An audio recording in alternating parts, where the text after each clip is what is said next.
Yo, yo, may topic na tayo ngayon mga barkada. Natawa ako kanina kasi meron akong nakachat yung ano, nagchat siya sa akin.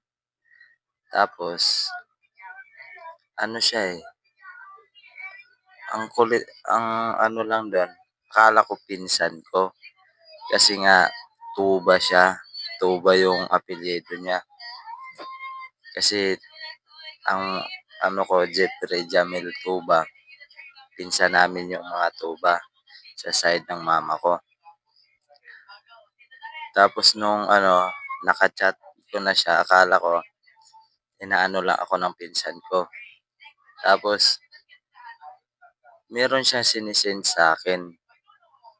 Hindi ko hindi ko lang kasi magawa ng video kasi hirap akong mag-edit. Yung i-edit ko na ilalagay sa video ko, tapos ang gusto ko sanang gawin yung habang nagkakamera ka makikita mo yung yung pupunta ka sa ibang apps. Hindi ko kasi yun mahanap, pinag-aralan ko kanina, hindi ko magawa-gawa. Tapos ang nangyari, dami siyang inaano sa akin.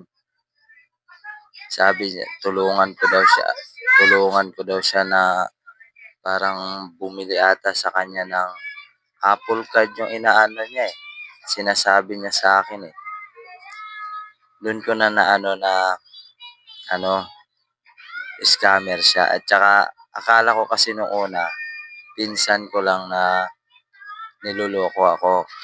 Kasi dami ko na din kasing pinsan na maging content creator. May pinsan na nga din ako na content creator na eh.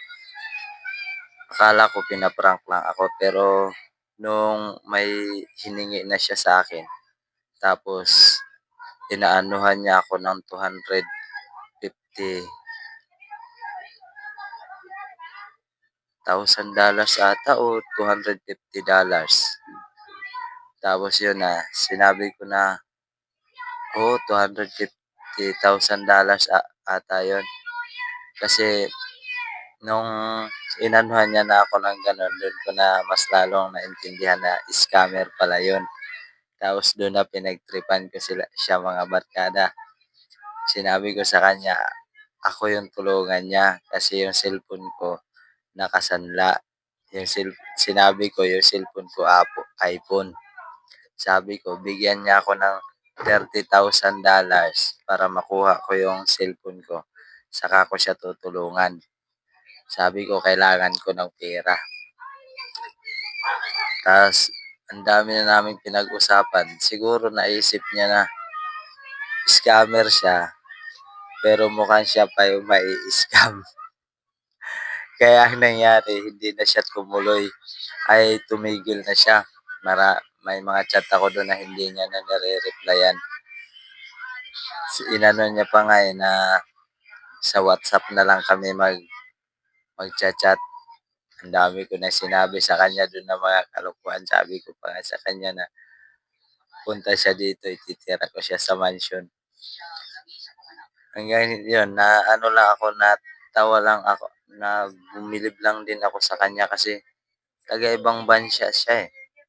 Totoo talaga na taga-ibang bansa siya kasi hindi ko nga talaga siya pinsan. Tapos yung salita niya, ibang lingwahe, nakalimutan ko lang yung sinabi niyang lugar. Tapos, naghihirap din siyang mag-English.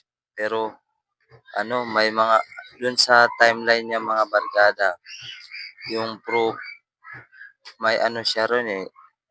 Ang profile niya, kasama niya yung asawa at mga anak niya. Tapos may mga post siya doon na mga Bisaya. Kaya sabi ko nung una, kasi inisto ko siya nung nung nag-umpisa na kami mag-usap eh. Tapos kaya sabi ko, baka pinsan ko lang talaga, pinaprank lang ako. Pero nung katagalan na iba, iba talaga yung lingwahe niya, tapos na naintindihan ko na scammer yun kasi hinihingian niya ako ng ganun. Paulit-ulit niyang inaano siya sa akin. Dun lang, nabilib ako kasi iwan ko kung in-stalk niya ba muna ako ta's ginamit niya yung tiningnan niya yung mga friends ko kasi may mga tuba din akong friends, mga pinsan ko. Parang ginamit niya lang yung apelyido na Tuba para maisahan niya ako. Ang kulit, eh, 'no? Ang lulupit na talaga ng mga scammer ngayon. Hayaan niyo mga barkada at pipilitin talagang gagawan ko 'yun